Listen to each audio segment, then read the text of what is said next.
Chez nous, les paysages ne sont pas faits de granit rose, de mers limpides ou de sommets aux neiges éternelles. Chez nous, l'homme a creusé, a extrait, a construit des montagnes. Et l'idée même que l'histoire des mineurs vaut celle des rois change tout. Le patrimoine mondial n'est pas qu'un simple label touristique qui attire 1 milliard de visiteurs par an.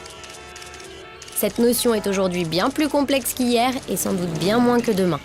L'histoire commence avec la Convention de 1972, qui défend l'idée d'une reconnaissance de biens naturels et culturels ayant une valeur universelle exceptionnelle. Dès la fin des années 70 en France, des lieux à la notoriété incontestable comme le château de Versailles ou l'abbaye de Fontenay sont inscrits sur la liste du patrimoine mondial.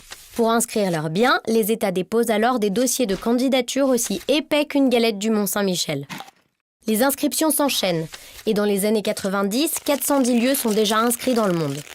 Le Comité du patrimoine mondial constate un grand déséquilibre entre les types de biens et les zones géographiques représentées. Une stratégie globale est alors adoptée pour y remédier et faire évoluer la notion de patrimoine mondial. En France comme ailleurs, de nouveaux types de biens rejoignent la prestigieuse liste, comme des centres urbains, des paysages culturels ou des biens en série. On s'intéresse désormais à l'interaction de l'homme et de la nature, ainsi qu'au patrimoine moderne. Mais, vous l'imaginez, tout ceci n'est pas sans conséquence sur les processus d'inscription et les enjeux de gestion. Les acteurs locaux œuvrent désormais aux côtés de l'État pour faire inscrire leurs biens. De plus en plus nombreux, ces porteurs de projets doivent redoubler d'efforts pour justifier leur place au sein du patrimoine mondial et répondre aux exigences renouvelées de l'UNESCO. Les dossiers de candidature deviennent de plus en plus imposants et peuvent mettre jusqu'à 10 ans pour se monter. Et encore, la proposition d'inscription n'est que le premier pas d'un très long voyage. Les menaces qui pèsent sur les nouveaux biens sont de plus en plus nombreuses et complexes à contenir. Alors forcément, certains aspirants au patrimoine mondial peuvent se sentir déboussolés devant l'ampleur de la tâche.